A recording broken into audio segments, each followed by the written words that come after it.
Hi, my name's Rebecca. Welcome to my channel. Today, we will be talking a little bit more about Outschool. It's time for the weekly updates or bi-weekly, whenever we get around to it. Usually once a week on either Tuesdays or Wednesdays. Sometimes I skip a week because life happens and I can't get to the computer at this time of day. But let's get to it. Today, we have a few new articles about what to do to increase your business on Outschool. By the way, anybody who's watching live or later on, please put in the comments, are you teaching online for any companies, whether it's an ESL company or Outschool or All School or any other teacher related things? I'd love to hear what you're doing, what you're up to, how are bookings going, which companies are booking more or booking less. Well, I'm still with Tutor ABC on the weekends, Duna Language on the weekdays, Outschool during the daytime hours. So I'm kind of like a little bit of everything here. I'm mostly, they're doing okay. Hello, Kathy. Welcome. Thanks for coming. Well, today let's get to it. Today's articles are about how to increase your bookings for the fall. So let me show this up here, as well as how to ask for more parent feedback. Especially if you are a new Outschool teacher, you may not have as much feedback as somebody who's been here for a while. Okay, so let's zoom over here. I'll go like this so you can see it. Okay, so if you go here to the teacher's lounge, I'll refresh it so that you can see that there's a video you can watch here, 5 minutes long. You can also scroll down and just click on the video transcript, and then you can just read it. So it's up to you if you want to watch it or read it. I'm going to summarize it, but I'm going to link this down below in the description box if you want to watch them read it or whatever. So I'm just going to summarize and not read the whole thing. So it's how to book to homeschoolers, okay? I didn't know that says here that did you know that over 47% of current Outschool families report that they homeschool, unschool, or use a similar schooling method for at least one of their learners? So homeschool is pretty cool because you can teach during the daytime. You aren't limited to after school and evening hours.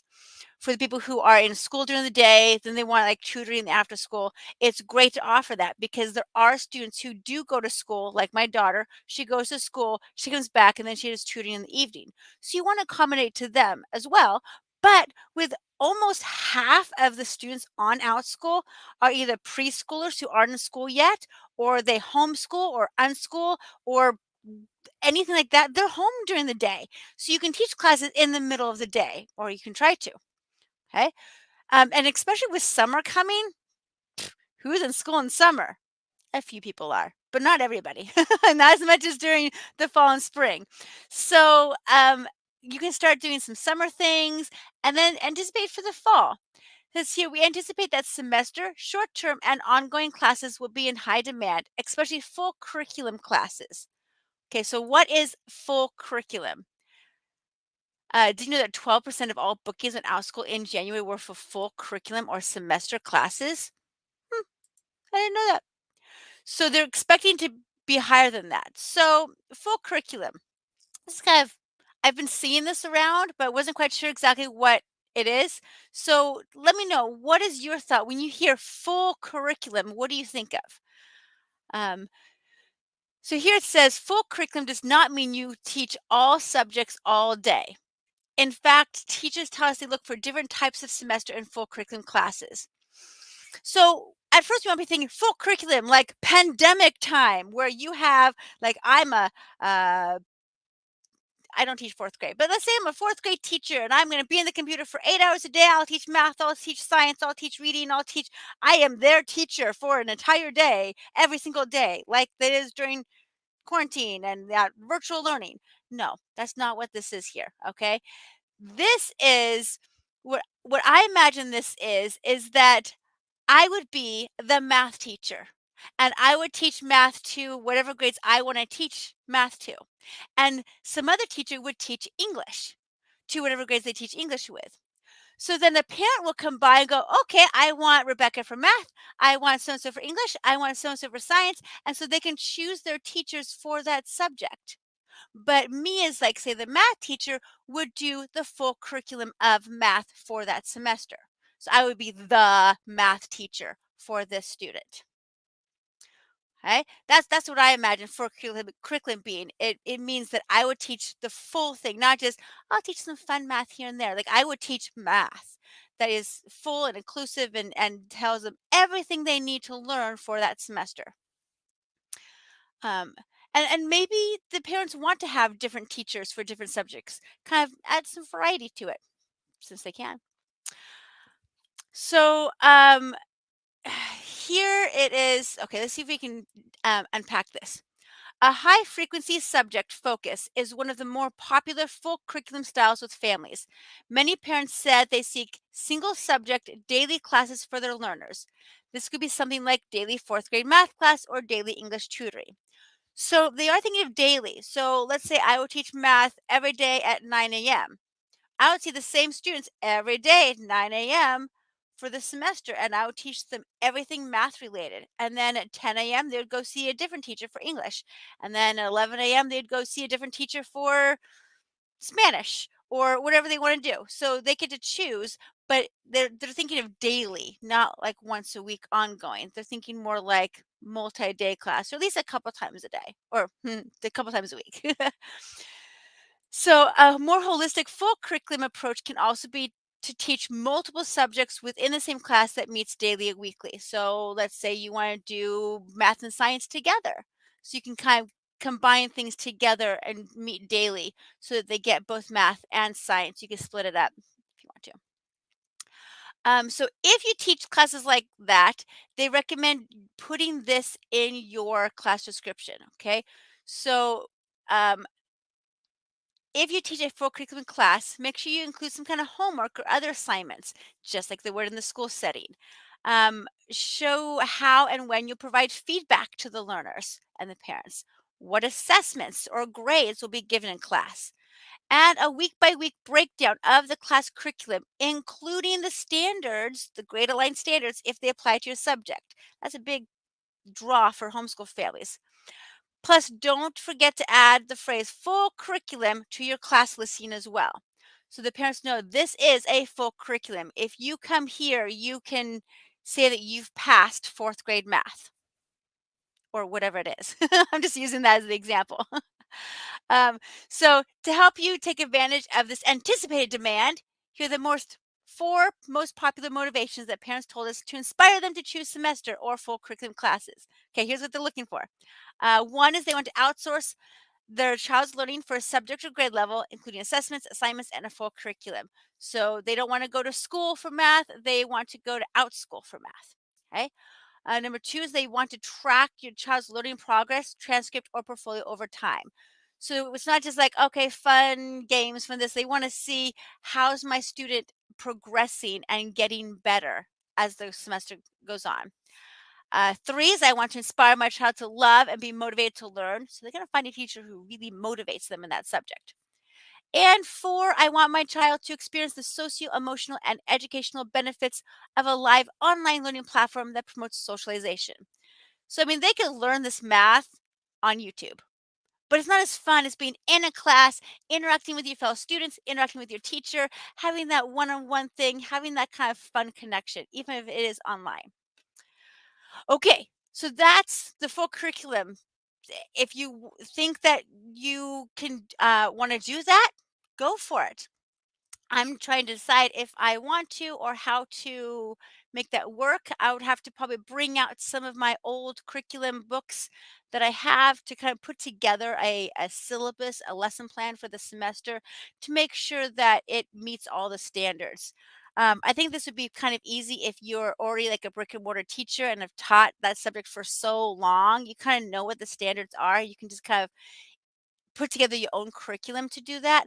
I don't think you can just take a curriculum from your school and just throw it out school because that might be a copyright thing. But you can adapt. You go, okay, here are the concepts we do in unit one. Here's a concept we do in unit two, and then you just make it your own and do your own worksheets. that might be able to work. But you can't say, I'm going to teach dish math. I don't know. I don't know. You look into that one. Okay, the next thing is reviews. This can talk about reviews here, and then I have another article about how to ask for parent feedback. They did a study with the current Outschool families. And I'll just read this right here. It says many participants said they were drawn to classes taught by whoever had the most five-star reviews when reviewing class search results. I do that too. Yep, I do. To some, this mattered about as much as things like price and schedule. They considered the number of reviews to be one of the best indicators of popularity and quality of the class. Okay, so this is great for people who've been around since the pandemic, since 2020. We have a boatload of reviews on our classes. But people starting brand new right now might only have one or two reviews. So as a parent, you have to go, do I want this class with 47 reviews or this class with 2 reviews? The price is the same, the time's the same. I think the default is to go with the one with the more reviews, especially if they're more higher reviews. And usually they are. Usually teachers have mostly five-star reviews with a small spattering of some fours and lesses. Um, and I always read those. I always read the low reviews to see, okay, what really went on in this class? Is it the teacher's fault? Is it the parent's fault? The student's fault? Does it sound like the teacher had a bad day? Does it sound like the teacher had another student in class who's difficult that prevented that parent's child from learning? Well, that's kind of out of the teacher's control, dealing with other students in the class, and sometimes that can play a part into the student's learning. So I get it. So I do read those lower reviews, but I also read the higher reviews to see, okay, overall, it's a really good teacher. So how do you ask for reviews? How do you get that boatload of genuine good reviews? Well, one thing, Outschool asks for them, and they ask for them a lot. Okay, so let me take this off for a second. I want to tell you story time. Okay, recently my daughters took an ongoing class. They're actually taking an ongoing class, and I'd have to go back to look at the timing of this, but I feel like once they take the class and have attended for 3 weeks, I get an email saying, "Please review this class," and I can review right from there. Also, if I take a one-time class or an ongoing class and I finish the class, like one time and I'm done, because that's just one time, I get an email saying, "Please review this class." If we took an ongoing class and we go, this class isn't a good fit, or the schedule doesn't work out, or we want to stop for whatever reason, and we stop after one class, which is fine, we get an email saying, please review this class. So we as parents get emails saying, please review this class, but we get it all the time from Outschool. So maybe there's a way that the teachers could ask nicely for it. Um, Now, one thing, and I don't know if they've changed this or not, but it was a few years ago that I could not, as a parent, review an ongoing class until I've attended at least 2 times or have stopped the class. Okay. So if I'm in an ongoing class and we took it today and I'm registered again for next week, I can't leave one after class today. I either have to unsubscribe or wait 1 or 2 more weeks and then review the class. So if you're a teacher and you get this brand new student in an ongoing class, even if you ask for a review after their first time, they might not be able to leave a review. It might be grayed out and they can't do it. But they'll know that as soon as they can, go and do it. So maybe ask them after the second time or after the third time, if you can keep track of that. They will get an email as well. But just know that if they don't leave a review when you ask, it could be because they can't yet. It could also be because they don't want to, or they forget, or whatever other reasons parents have for not leaving reviews. Or they hate your class, but they don't want to tell you, so they just like passively don't review it. I've done that. Like, I don't really like this class or this teacher, so I'm just going to not enroll anymore. But I also don't want to hurt them, so I'm just not going to leave a review. Have you guys ever done that to a business? I've done. I hardly ever leave bad reviews. It has to be like really, really bad, and then I'll leave them like a 3 or a 4 star. It was really bad. Usually, I just don't review. So, how do you ask for reviews? Back to here. Um, they are recommending being proactive about getting reviews. So here's some ways that we can ask families. So number one is set a weekly goal. This is new for me. Okay. Each week, select a few families that have been with you for quite a while but haven't left a review or haven't left one in quite some time, which means, well, I don't, okay, let's go back to that a second. As far as I know, parents can only leave one review per class. Okay. So if my daughters are enrolled in a class, I can leave one review. If we stop the class and come back to that class, that review is still there and I can't change it or make a new one. Sometimes I can make a new one if it's been a while since I've come back, but usually it's like once and done. So I can't like keep reviewing the same ongoing class over and over and over again. It's like once. Um, but i- if they've reviewed one of your classes and then they're in another one of your classes, they can review that one. So you can go back and check. So you can write a personalized message to the parents about what their kiddo has learned, done, challenges they've overcome, or funny quips they've had in class. So make it personal. And then wrap up the message with something like, I have so enjoyed having your child in class over the past X amount of weeks. I've always excited to receive feedback from my classes. If you'd like to do that, here's a quick link.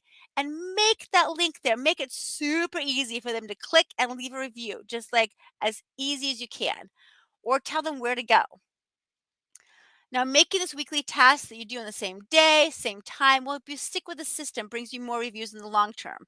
So once a week, just say, I'm going to choose two people to ask for reviews, find people who haven't left one in a while. Number two is just ask. So many families are more likely to leave a review after being prompted. So if you want to increase the number of reviews coming in, just ask as soon as the class finishes. This is great for one-time classes, um, but also any class or multi-day classes when the last class is done of the semester of the multi-day. Say, hey, I'm so glad that we got to see your learner the last 8 weeks. They've made so much progress. I'd love to hear a review about this class. This is one of my newer classes, and I'd love to share with other parents what you thought of it. You know, this is that. Number three is to teach the one-time small group classes. So the one-time classes are one and done. You teach it, you get reviews. You teach it, you get reviews. And so they can up your overall review count if you teach those one-time classes. Because remember, ongoing classes, they can only leave it once and they have to be there for a couple times to do it. So you don't get the high feedback turnover. So it says here that remember that families tend to enroll in one-time classes in the middle or toward the end of traditional academic semesters around holidays or seasonal events, or if they want to try out a teacher before committing to a long-term class. So use one of the strategies. To get more information about how to ask parents for reviews, it's here in the Educated Library Handbook article, which is here, which is in my other tab, by the way. So let's go back here. So here is, and I put this article is in the description box below, how to ask for parent feedback reviews. Again, it talks about don't be afraid to ask, focus on the learner, make it easy for the reviewer. So, make a direct message and then put the link, and they tell you to go to the transcripts section, which is nice because in the transcript section for parents, it shows all the classes they have done, and it shows if they've done feedback or not. It says add feedback or edit feedback. So if it says add feedback, that means they haven't done a feedback yet, so they can add it. If it says edit feedback, then that means they've left a feedback and it's been within 30 days, so they can go back and edit it if they made a mistake or if they want to change something. After those 30 days, it is set in stone for the parent. As a teacher, if you respond to theirs, yours is set in stone from the beginning. So be careful about your responses. You cannot go back in to edit that or change that at all. Um, so this template's specific for this family and it's not just copied and pasted, okay? So let's take a peek at what kind of things they say here. It says, "Hi, Kate. It's been a pleasure getting to have Harper in my animals and art class this week. He did an amazing job, contributed ideas during class, practicing his shading techniques, and had us all laughing with his animal sounds. The clucking sounds are still my favorite. Very personal. Will miss seeing him in class now that it's over. I always appreciate hearing what families thought of my classes, and reviews are also an important part of how I'm able to keep my teaching business thriving on Outschool. If you'd like to leave a review, just head over to the page outschool.com/account/transcripts. I hope to see Harper in class again soon. Abby. So the first paragraph is very specific to that learner. The second paragraph can be copied and pasted because it says the same link. It just says, we love reviews, and then the closing. So that's something you can do weekly, and then give thanks to them. And so that's the thing. So let's go back over here to the library. Oh, okay. Hold on. View transcript. I got lost. Let's scroll down here. Okay, I'm going to end up the day today with our action items. Okay, at the end of each time, there's some action items. So what are we going to do? 1, brainstorm and even start listing semester and full curriculum courses for the fall. So think about what you could do for the summer and fall, especially the fall, to get more learners, get more homeschoolers. That could be a big thing. 2, for any full curriculum daily classes that you offer, add in the key elements we discussed earlier in the video to boost your performances in search results. Okay, so say the word for curriculum, have assignments, say how you can do feedback. You make it feel like they are immersed in a school setting, but in your class. 3, set up a system for asking parents for reviews and send your first message by the end of the week. Excellent. I will soon, hopefully, make an updated video about how to leave feedback as a parent, but also maybe as a teacher, how to look to see if somebody has left you feedback. That's a little bit harder to do, to see if somebody's left you feedback on a specific class. I did one of those a few years ago, and I will link that over here on the site of how I left a review for a class as a parent a couple years ago, and it's about the same. But I'll go ahead and update that one to see if there's any differences, because I just got an email the other day saying, "Hey, your daughter's taken one of these classes a lot of times. Please leave a review." So I'll do that. You can watch me leave a review live. One of my favorite classes. Hint, hint. It's an exercise class. Ooh. My daughters love it. Okay, bye for now. We're going to keep this kind of short. Look over here for any past Outschool updates. And again, look over here to see how I leave reviews as a parent, where to go, what to click, and whatever else. I don't know. Brain, words, gone. Bye, guys. See you later.